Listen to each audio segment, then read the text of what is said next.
Hello students, स्वागत है आपका अपने यूट्यूब चैनल में जिसका नाम है 5 मिनट ट्रिक्स। मैं हूं राहुल कुमार। आज मैं लेकर आया हूं आपके लिए बीपीएससी चैंपियन सीरीज 2022 की एक फाइनल टेस्ट। मतलब इसमें आपकी तैयारी काफ़ी अंतिम स्टेज में है। 30 तारीख को एग्ज़ाम होने वाली है, तो आपको अपनी तैयारी का एक तरह से इवैल्यूएशन मूल्यांकन करना चाहिए। उसी के लिए यह वीडियो है, ये टेस्ट है।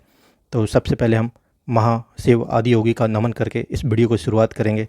चलिए देखते हैं। इसमें कुल मिला के आपको टोटल 20 क्वेश्चंस मिलेंगे, जिसको आपको ट्रिक के माध्यम से याद किया जाएगा, कराया जाएगा और आप आसानी से इसे हमेशा के लिए रिकलेक्ट कर पाएंगे, एग्ज़ाम में भूल नहीं पाएंगे। तो चलिए ट्रिक के माध्यम से सभी क्वेश्चन के आंसर याद करते हैं, सीखते हैं। पहला क्वेश्चन है हमारे पास, द वर्ड गोत्रा वॉज फर्स्ट यूज्ड इन। जो गोत्र हम यूज करते हैं, किस जाति के हैं, हमारा गोत्र क्या है, जो पुरखों से चला आता है, उसका फर्स्ट बार यूज किस वेद में किया गया था, कहाँ किया गया था?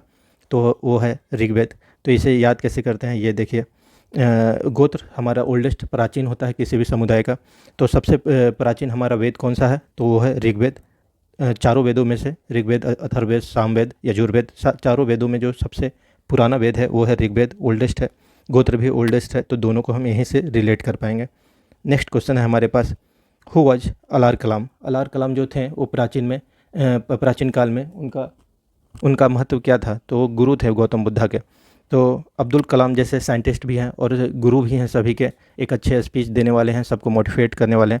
उससे से हम याद करेंगे अब्दुल कलाम, अलार कलाम, सबके गुरु। तो ये गौतम बुद्धा जो सभी को प्रकाश के प्रकाशित हैं, गौतम बुद्धा, उसी तरह से उनके भी गुरु हैं अलार कलाम। तो उसी से याद रखेंगे, अब्दुल कलाम सबके गुरु, अलार कलाम बुद्धा के गुरु। नेक्स्ट क्वेश्चन है हमारे पास, who presided fourth Buddhist council. तो जो 4 बुद्धिस्ट काउंसिल हुए हैं, उनमें जो चौथा है जो कि हुई थी कश्मीर में, तो उसको किसने अध्यक्षता किसने की थी? वो है वासुमित्र जी। तो मैंने इसकी एक शॉर्ट वीडियो डाली थी, उसमें आपको ट्रिक के माध्यम से चारों के कहाँ कहाँ पे हुए स्थान, वेन्यू, साथ साथ में उसके चेयरमैन मतलब अध्यक्ष कौन रहे हैं, सभी को एक ही सेंटेंस से बताया था। वो था, राजा महान है, वो सबको पालते हैं पुत्र के समान या मित्र के समान। राजा से राजगिरी, महान से महाकश्यप, वो से वैशाली, सबको मतलब सवाकामी जी, पालते मतलब पाटलिपुत्रा, जो तीसरा नंबर का जो हमारा बुद्धिस्ट काउंसिल हुआ था। पुत्र उसके मतलब अध्यक्ष कौन थे? मोगालीपुत्रा। अब के समान, के से कुडाल वन में हुआ था जो कि कश्मीर में है, या के से आप डायरेक्टली कश्मीर को याद रख सकते हैं।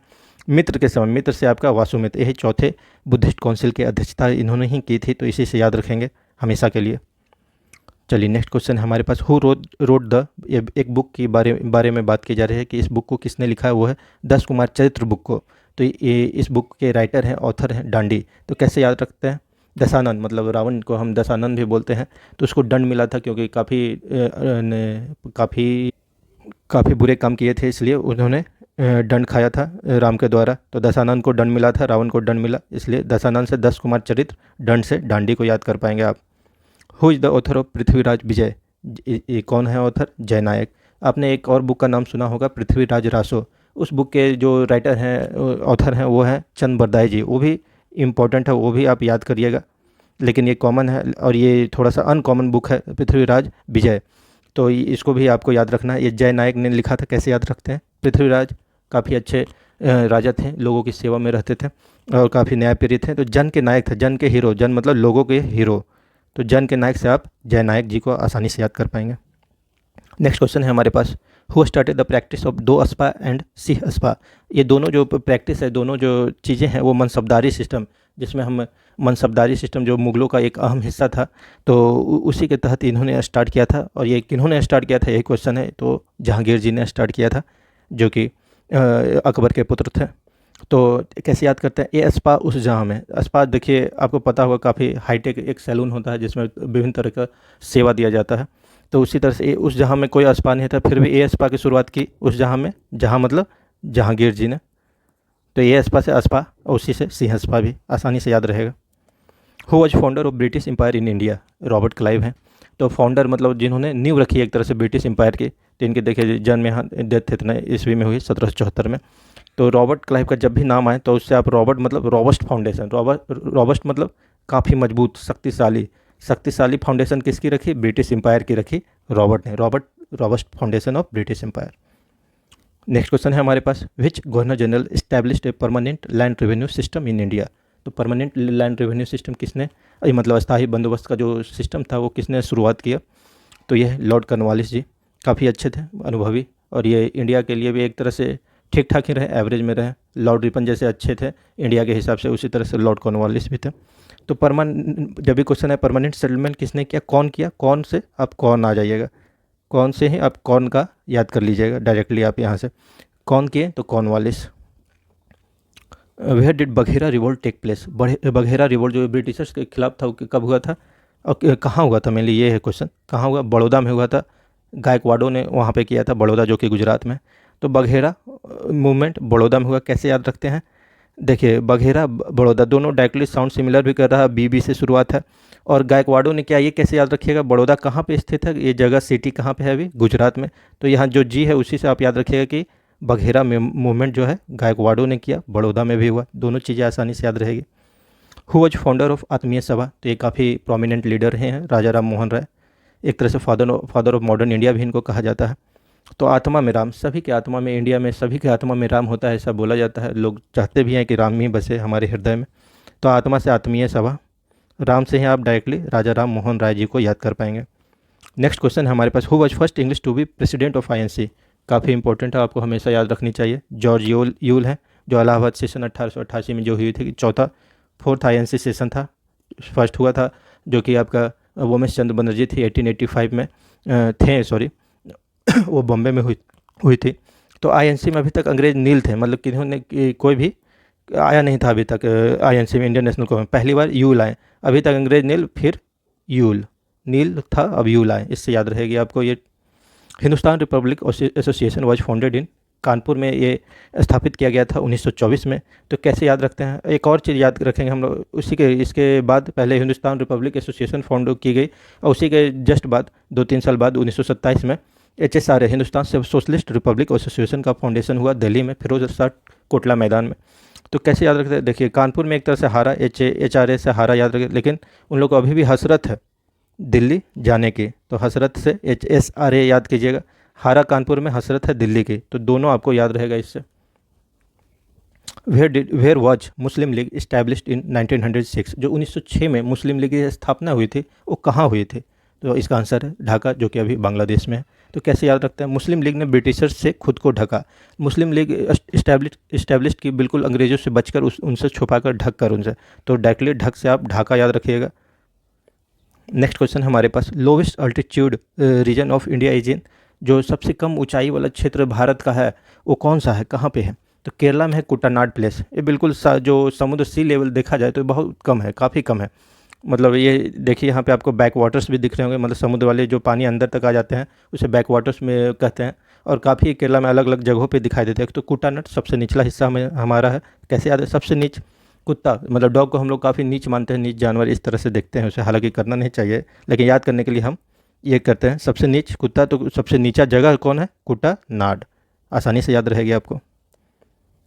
चलिए, Sriharikota island is in located in, मतलब कहाँ पे है या कहाँ पे लोकेट करती है, तो ये पुलिकेट लेक में एक आइलैंड है, उसी में हमारा काफ़ी ढेर सारा जो वो सैटेलाइट लॉन्च होता है यहीं से होता है।